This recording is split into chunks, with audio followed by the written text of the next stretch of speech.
Yes, the Avs are moving on to the second round of the Stanley Cup playoffs. After sweeping the Kings in their opening round matchup, the Avs will now wait to see who they play in round two. Meanwhile, this morning, our good friend Raj from Altitude Sports Radio back to talk more about the Avalanche. So, Raj, we all figured the Avalanche would move on from round one, right? They were the top seed in the playoffs, but still, sweeping a team at any point in the playoffs is not easy. So right now, you have to feel absolutely fantastic about the Avalanche, right?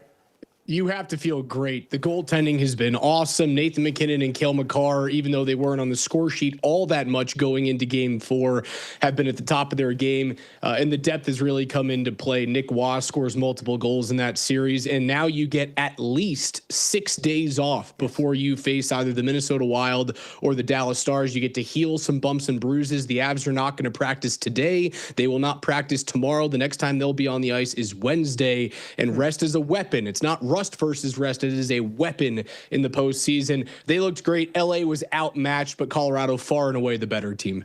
I was going to ask you about that rest versus rust. It sounds like you're on the same side of that equation that I am, that the rest is definitely better. But can you just talk about some of that? Because some people still believe, oh, it's better to keep the momentum going, and they're playing so well, they don't want to see them stop playing.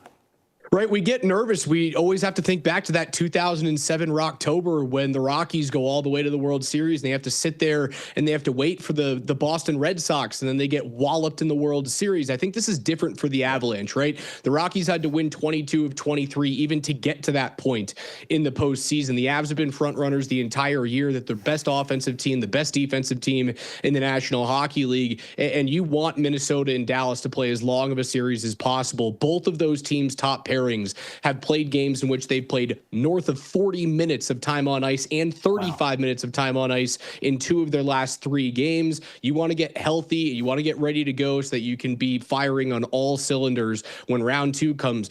Back in 2022, the toughest round for the Avs to get through on their route to a cup was round number 2 against the St. Louis Blues. I think it's going to be the same exact thing this year. So get rested. You'll be fine. I think they'll have to knock off some rust in the first period or two of that series, but in the long run, it'll be better for them. I mean, the best case scenario, the Wild and the Stars are now tied 2 games apiece, right? So it's a best of 3 series for that one at this point. And I hope it goes all 7 games.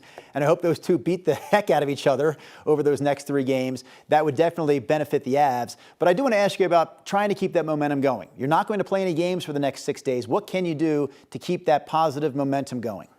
You have to simulate game situations in some of these practices. I'm not saying you're going 5-on-5 and trying to run guys through the boards or hitting guys in open ice.